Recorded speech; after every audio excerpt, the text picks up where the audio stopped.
شريعة من الأمر فاتبعها ولا تتبع أهواء الذين لا يعلمون. Iya. Bahkan bid'ah itu, kata Syekhul Islam Ibnu Taimiyah rahimahullahu taala, bahwa pelaku bid'ah itu dosanya atau bid'ah itu lebih besar daripada maksiat yang memperturutkan syahwat menurut sunnah Nabi sallallahu alaihi wasallam dan kesepakatan ulama.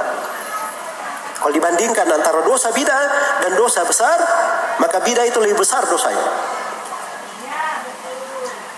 Ya. Beliau berikan beberapa pendalilan.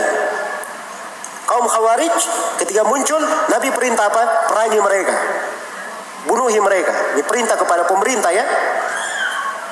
Orang yang dibunuh oleh kaum Khawarij itu orang yang mati syahid yang terbaik yang pernah ada di bawah kolong bumi, kolong langit, yang pernah ada di bawah kolong langit. Dan orang Khawarij yang mati itu adalah sejelek-jelek mayat, sejelek-jelek bangkai yang pernah ada di bawah kolong langit. Ini untuk kaum Khawarij. Tapi terhadap pemerintah yang zalim, Nabi perintah untuk bersabar. Karena itu menjadi kesepakatan ahli sunnah bersabar terhadap kezaliman pemerintah, bagaimanapun kezaliman dia. Tidak boleh melakukan kudeta, perlawanan, demo-demo, dan semisal dengannya. Baik, lihat perlakuannya berbeda. Khawarij diperangi, pemerintah zalim disuruh apa? Bersabar. Karena Khawarij ini kekeliruan mereka terkait dengan bid'ah.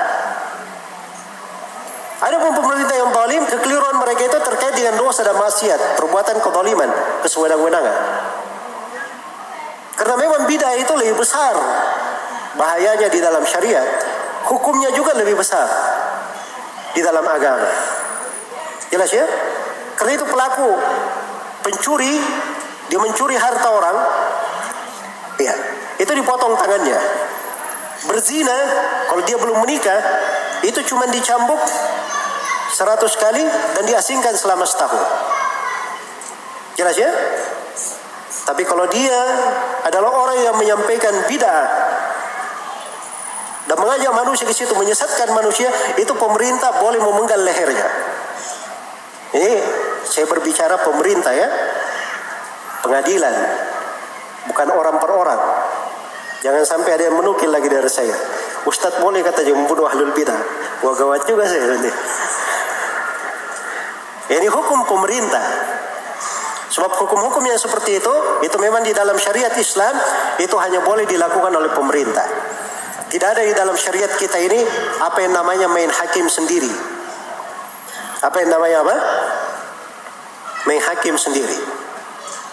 Iya. Makanya itu cuma ahlul bidah saja yang biasanya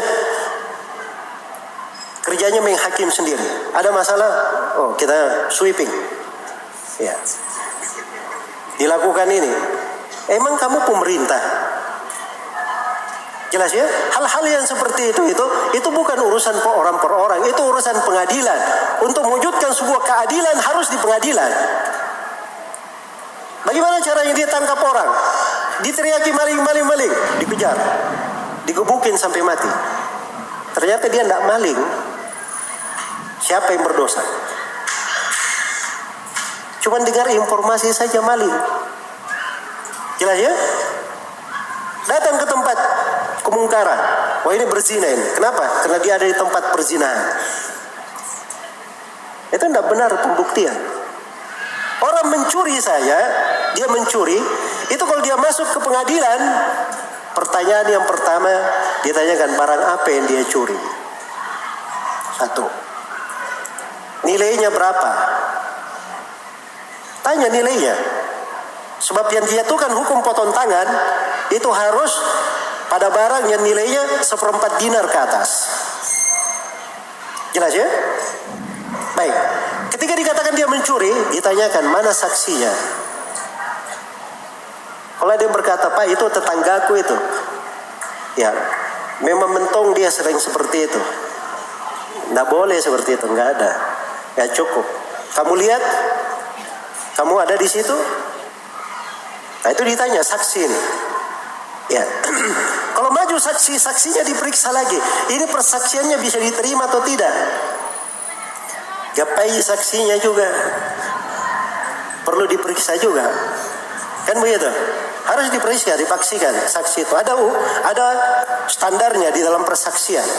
Baik, sudah ada yang menyaksikan dia mencuri 2 orang. Harus ada 2 saksi. Saksikan mencuri. Pertanyaan berikutnya, ditanya dia mencuri HP. HP-nya HP apa? Oh, HP-nya ini Pak, HP bagus. Nokia tahun 90. Itu harganya sekarang anak kecil pun diberi mungkin dia tidak mau terima. Dipakai lempar anjing pun belum tentu berfungsi.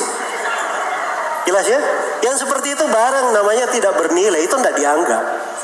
Tidak ada dihukum mencuri, dipotong tangannya. Oh, dia mencuri HP apa? Oh, HP bagus Pak, model terakhir. Harganya berapa? Di pasaran. Itu 30 juta Pak. Oh ya, nggak apa-apa. Ini sudah melewati 30 juta. Pertanyaan berikutnya, di mana dia curi? Itu Pak, dia lagi di tokonya, HP-nya disimpan di atas etalase. Si pencuri ini ya lewat, dia tergoda juga, ya disibat aja sama dia. Nah itu tidak ada hukum potong tangan di situ. Jelas ya?